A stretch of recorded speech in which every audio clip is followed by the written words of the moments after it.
Britain likes to think of itself as a country with an unbroken right to its own coastline. Every guidebook will tell you so. The right to roam, the right to walk the cliffs, the right to dip your toes into a cold grey sea that belongs, in some sentimental sense, to everyone. Except, of course, when it does not. There are stretches of water around these islands where that right simply stops, patrolled, mined, poisoned, disputed, or quietly forgotten by everyone except the people paid to keep you out of them. 17 of them, in fact, is what I have gathered for you today, and by the end I suspect you will look at the sea around this country rather differently.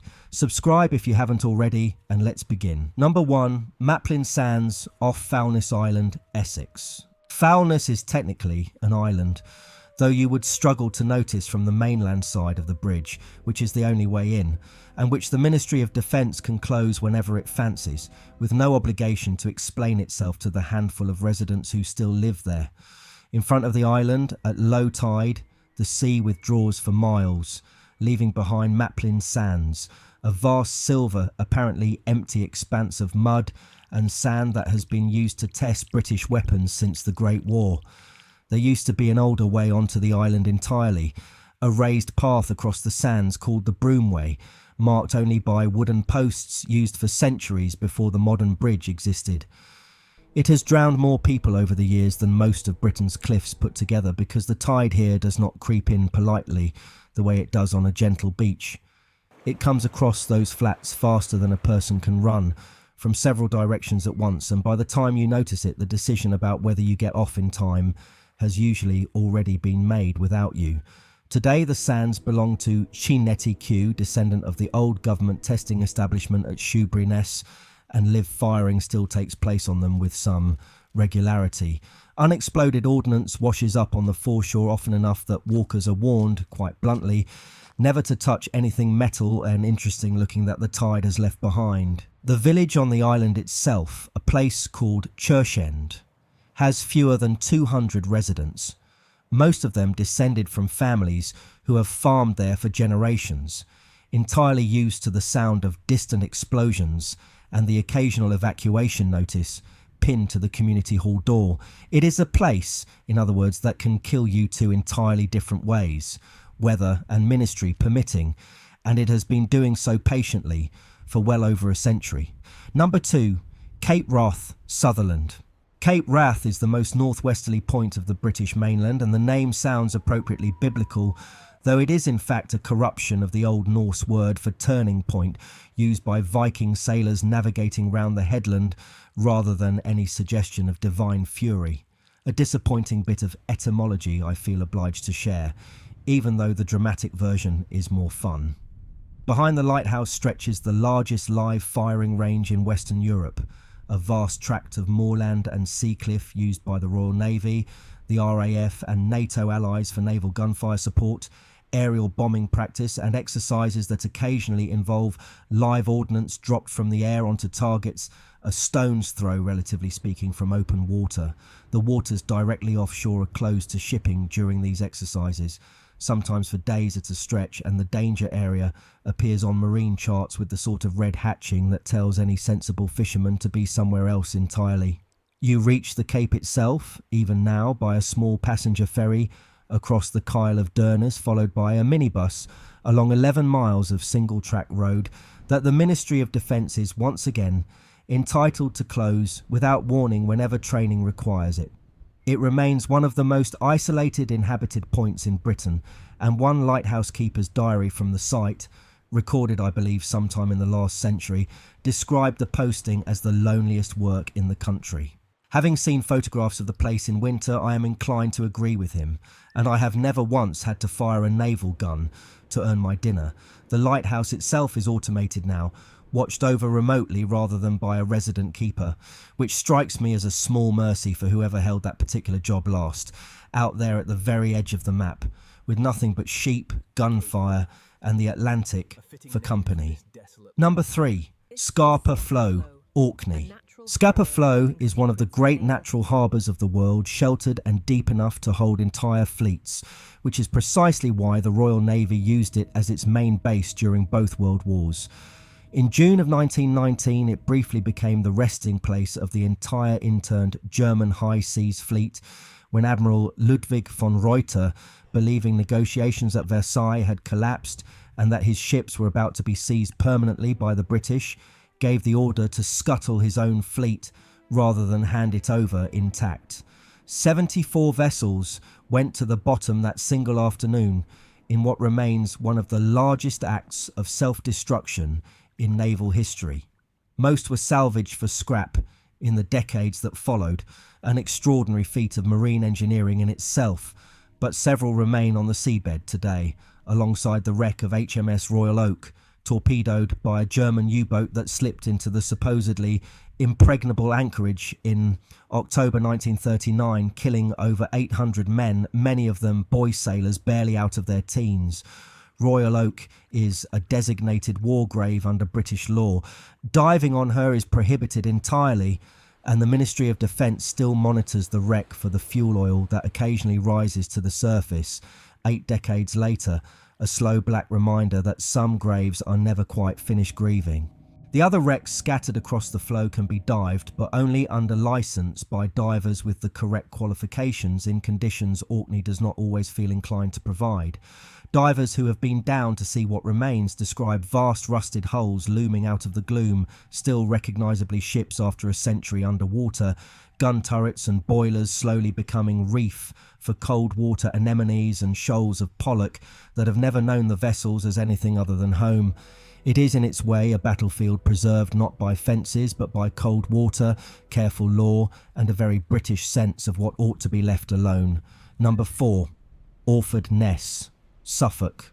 Orford Ness is a shingle spit off the Suffolk coast, separated from the small town of Orford by a tidal channel that has no bridge and no permanent ferry timetable you can rely on with any confidence. From the 1950s until the 1970s, the Ness belonged to the Atomic Weapons Research Establishment, whose scientists used the strange, top-heavy concrete structures still standing there, known locally as the pagodas thanks to their distinctive shape, to test whether the non-nuclear components of British atomic weapons could survive being dropped, shaken, heated and generally abused without triggering an actual nuclear reaction.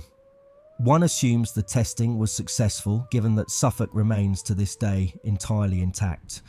The National Trust owns the site now and does allow limited public access, which admittedly softens my claim of forbidden somewhat, except that large sections remain permanently closed, riddled with unexploded ordnance left over from decades of weapons trials that nobody has ever fully mapped. And the crossing itself still depends entirely on the tide's mood rather than any published schedule. Arrive at the wrong hour, whatever your intentions, and the Ness will simply decline to let you in the way it has been declining people for the better part of a century. Number 5, Sellafield Coastal Waters, Cumbria. Sellafield began its working life during the Second World War as a factory producing explosives and was repurposed after 1947 to become Britain's principal site for producing plutonium and reprocessing spent nuclear fuel, a role in various forms it continues to occupy today.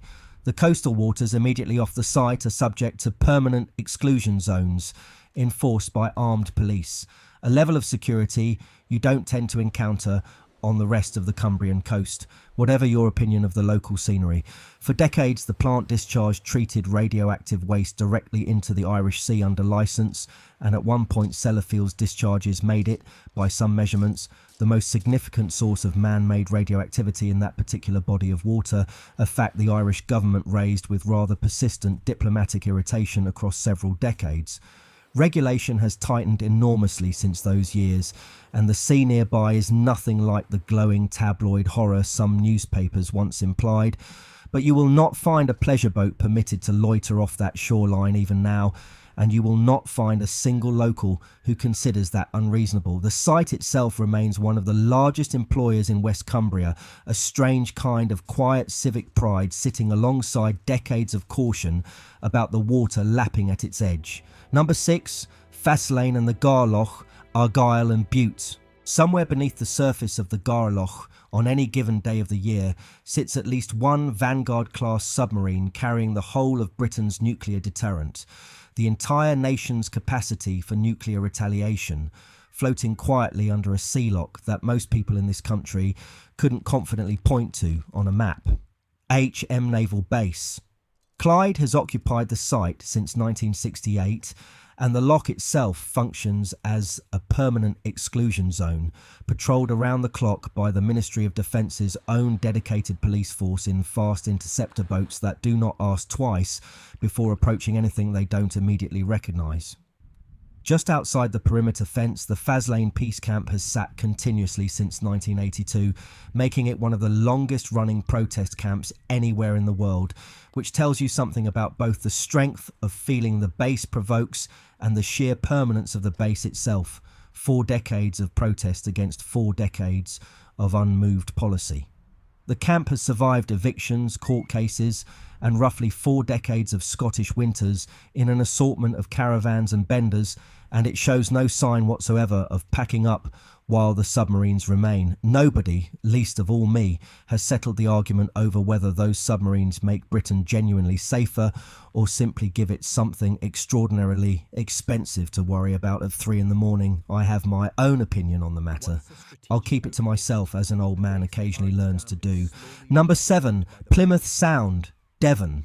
Plymouth Sound looks, from the vantage point of the Hoe, like any handsome natural harbour, which it is, right up until you notice the parts of it you are quietly discouraged from approaching.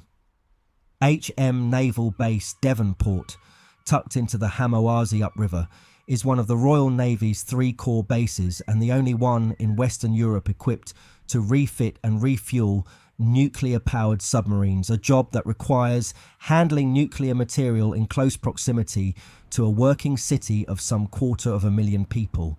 The exclusion zones around the dockyard are enforced with exactly the seriousness that combination demands, and any pleasure craft that strays too close finds itself in a very direct and unambiguous radio conversation with the harbour master's patrol boats rather sooner than its skipper would like. Francis Drake sailed from this same sound in 1588 to help see off the Spanish Armada, supposedly finishing his game of bowls first, according to the legend, though I suspect the legend is doing rather more work than the historical record can support. He would, I imagine, find the modern security arrangements excessive for his taste. He would, I equally imagine, have approved enormously of the firepower now sitting quietly beneath the water where he once sailed.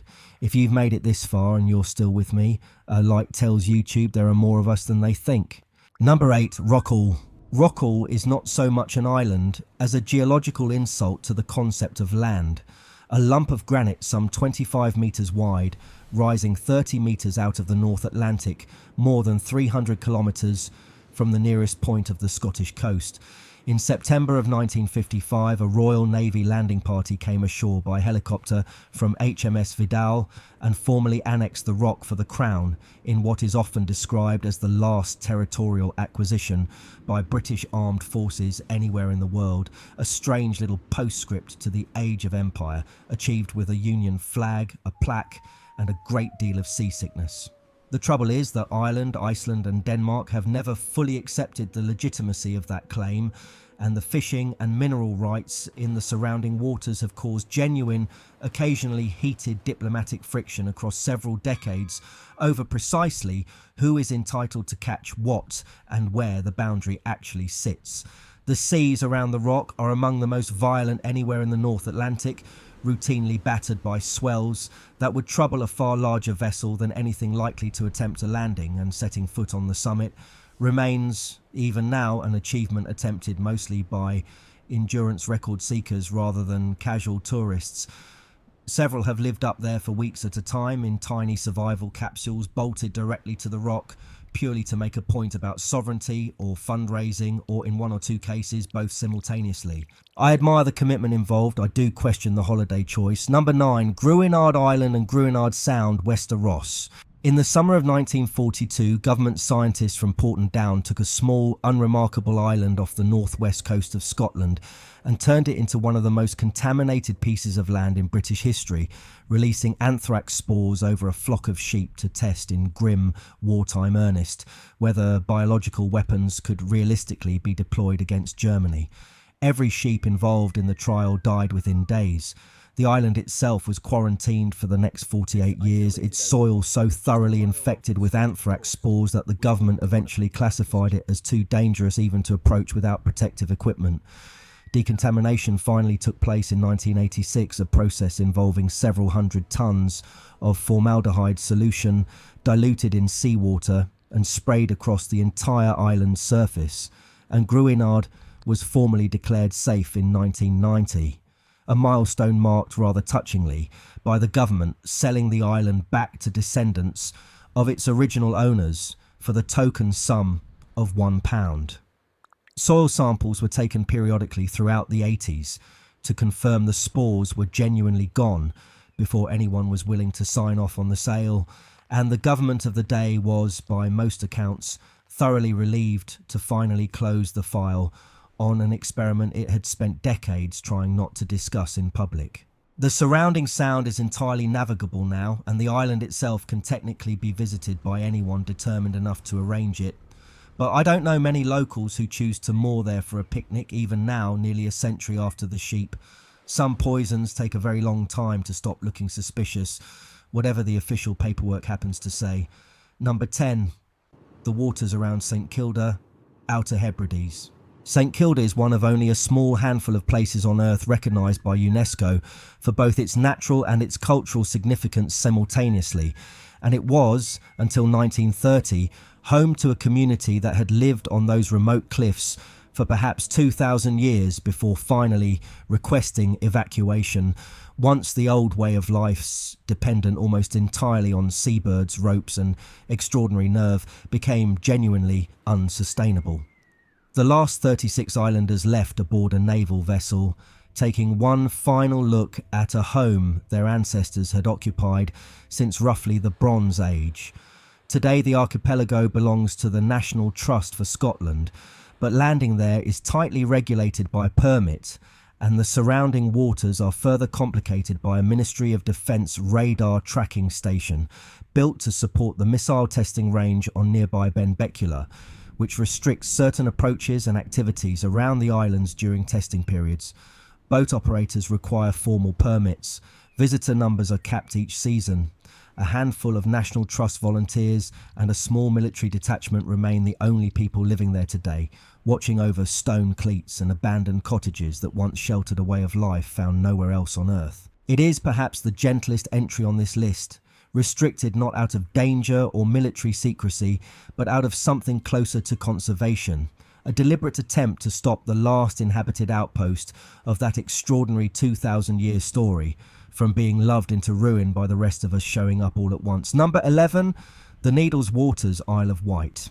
At the westernmost tip of the Isle of Wight, just past the chalk stacks that give the Needles their name, sits a cliff-top testing site once operated by Saunders Roe, where British rocket engineers designed, built and static tested the Black Knight and Black Arrow rockets throughout the 1950s and 60s, Britain's own, largely forgotten attempt at an independent space programme, conducted from a headland better known today for its coloured sand and its car park.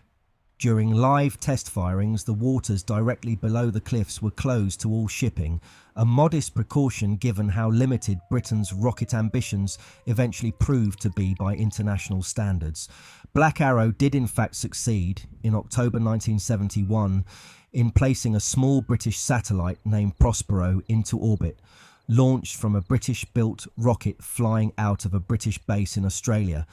And then, with a timing that only a government could manage, the entire programme was cancelled 4 months earlier than that success. The remaining rockets already sold off for scrap before Prospero had even reached the sky. The Needles Battery is a tourist attraction today, run by the National Trust, complete with a rather cheerful cafe. The waters below are open to anyone. The ambition that once closed them is, like so much of that era of British engineering, largely a footnote that most visitors never think to ask about. Number 12, Holy Loch, Argyll. Between 1961 and 1992, Holy Loch was home to a United States Navy submarine base, established at the height of the Cold War to support American Polaris submarines carrying nuclear missiles aimed, broadly and unpleasantly speaking, at targets inside the Soviet Union. For 3 decades, a loch better known until then for its scenery and its rather gentle name became one of the most closely watched patches of water in the whole of Britain, subject to naval exclusion zones and regular sustained protests by campaigners who objected, not unreasonably, to another country's nuclear arsenal being parked semi-permanently on their doorstep without so much as a local referendum. The Americans finally withdrew in 1992 once the Cold War had ended and the strategic usefulness of the base departed along with it, and the exclusion zones went with them almost immediately. What's left now is a quiet, genuinely beautiful loch with a faintly odd and mostly forgotten history that most visitors admiring the view never think to ask about at all. Number 13. The Wash, Holbeach Range, Norfolk and Lincolnshire. The Wash is a huge, shallow bay carved into England's east coast, and a significant stretch of its southern mudflats has belonged to the Royal Air Force since 1926 as the Holbeach Bombing and Gunnery Range, still remarkably in active daily use very nearly a century after it was first established. The danger area extends well out into the bay itself, appearing on nautical charts as a zone that fishermen and yachtsmen are expected to avoid entirely whenever red flags or warning lights indicate that live firing is currently underway on the flats. Given that the Wash is also one of the single most important estuaries in Britain for wintering wading birds and a substantial colony of common and grey seals, you end up with the genuinely odd situation of a nationally important nature reserve and an active military bombing range sharing the same stretch of mud, each apparently rather indifferent to the other's presence.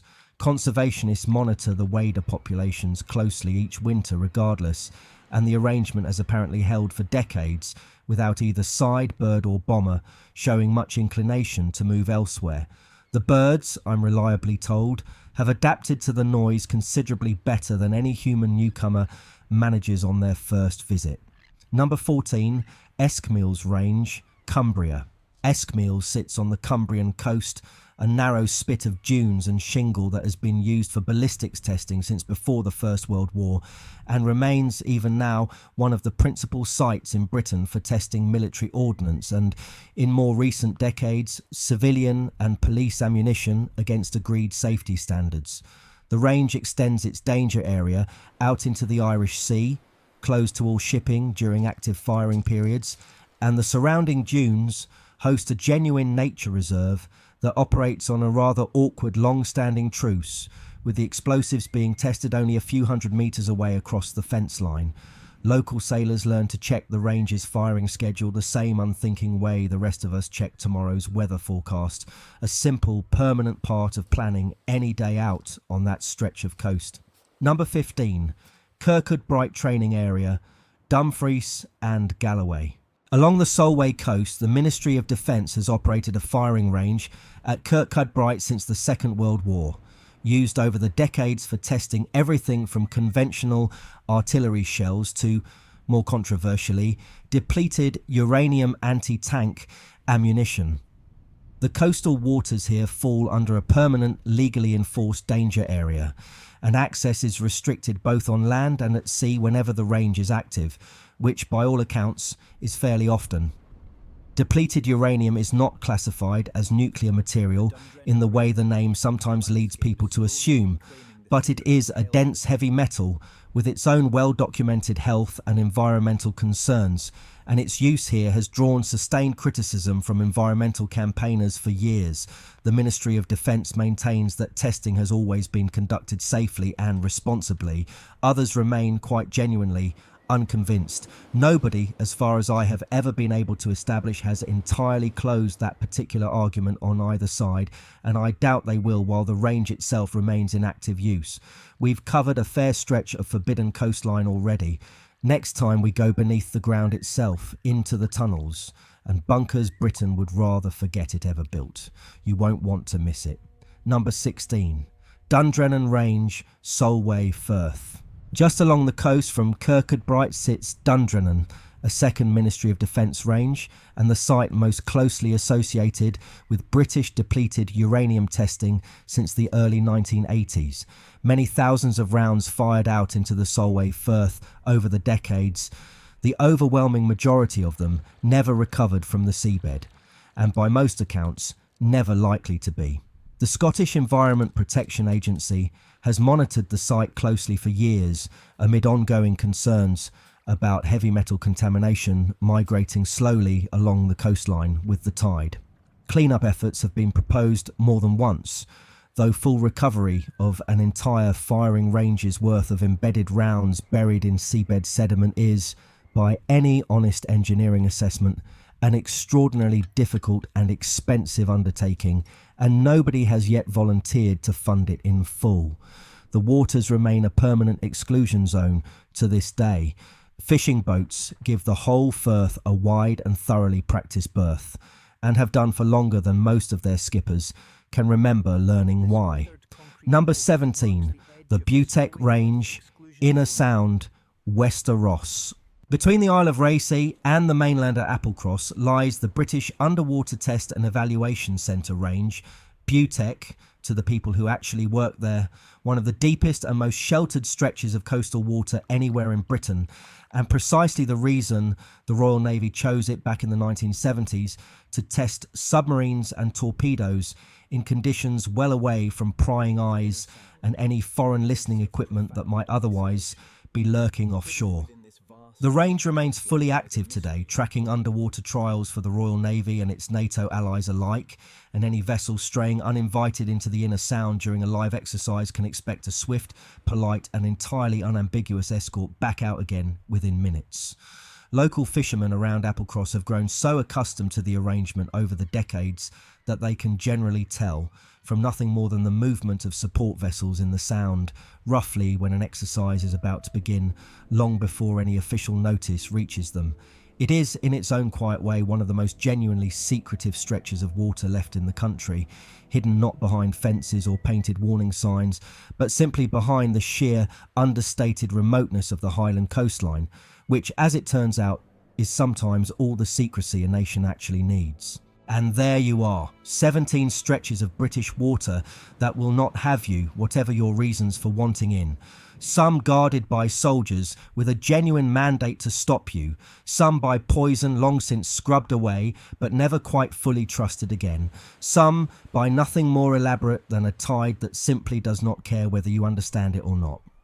What strikes me, looking back over the whole list, is how much of this country's coastline has been quietly shaped not by what happened on the land behind it, but by what successive governments decided at one point or another to hide just offshore, out of sight and largely out of mind.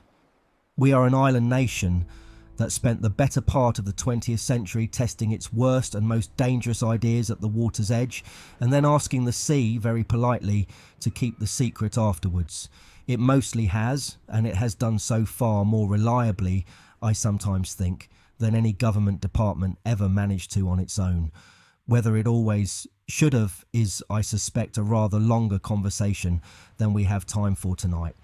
I am an old man, and old men worry about deep water rather more than they used to. Mind how you go and stay well clear of the water when the flags are flying.